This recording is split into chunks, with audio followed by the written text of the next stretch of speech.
அடுத்தது ஜெலன்ஸ்கி அங்கே வந்து எலெக்ஷன் நடத்தலை அப்படின்னா கரெக்டு. அது சண்டை நடக்கும்போது எலெக்ஷன் அப்படின்றது அது என்னால் ஏற்றுக்க முடியுது, தப்பு இல்லை.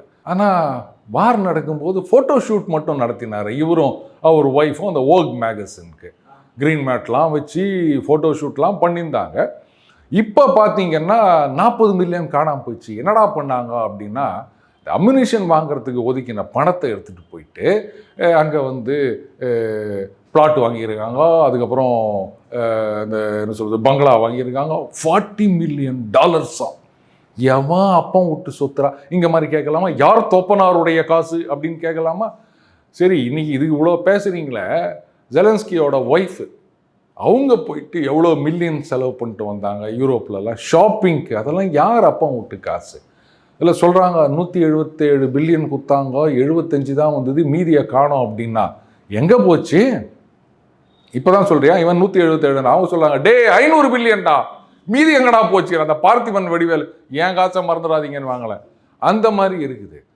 ஸோ ஜெலன்ஸ்கி என்ன நினச்சாருன்னா, நம்ம இப்படியே ஒரு சண்டையை போட்டுட்ருக்கலாம், அப்போ இவங்களும் பணம் குத்துனே இருப்பாங்க, அதில் அவங்க ஆட்டையை போட்டது போக மிச்சம் நம்ம கையில் வரும், நாம் இதில் ஆட்டையை போடலாம், செத்து போகிறது எவனோ தானே, நம்மளை வந்து டைரெக்டாக அட்டாக் பண்ண மாட்டாங்க, நம்ம நீ போ அப்படின்னு ஒய்ஃபுக்கு காசு கொடுத்து நீ போய் ஷாப்பிங் பண்ணிட்டு வா, அப்புறம் ஊரெல்லாம் வந்து பிளாட்டை வாங்கி போடு, நாளைக்கே எஸ்கேப் ஆகிறதுனாலும் அங்கே போயிடலாம், இப்படி தாங்க அவர் பண்ணிட்டு இருந்தார். ஆனால் இது வந்து ஒர்க் அவுட் ஆகலை. டீப் ஸ்டேட்டோட முதுகையே உடைக்க ஆரம்பிச்சிட்டாரு ட்ரம்ப்பு.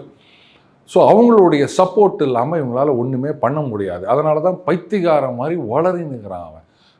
தப்பு. இன்றைக்கி தான் பைத்தியக்காரன் மாதிரி வளர்றாங்க, ஆரம்பத்துலேருந்தே அந்த ஆள் பைத்தியக்காரன் தான். அது இங்கே நம்ம அந்த அரவிந்த் கெஜ்ரிவால் இருக்கார்ல, வெளில வரும்போது பார்த்தீங்கன்னா ஒரு சாதாரண 400 சொக்கா, 300 பேண்ட்டு, 2 நாள் ஸ்பேனா அப்படின்னு ஊரை ஏமாற்றிக்கின்னு கோடி கணக்கில் வந்து ஷீஷ் மகால் கட்டி வச்சுன்னுக்கிறாரு. அந்த மாதிரி இவர் வந்து வெளிநாட்டுக்கு போகிறதா இருந்தாலும் பார்த்தீங்கன்னா அந்த ஒரு ஆலிவ் கிரீன் கவரில் ஒரு புல்லோவர் மாதிரி ஒன்று போட்டு பாருங்க, நல்ல காலம் அந்த ஹூடி மாட்டிக்காமல் இருந்தார் இவர். இப்படியே தான் ஏமாத்திட்டு இருக்காரு, நான் ஏழை பங்காளன் அப்படின்னு சொல்லிட்டு.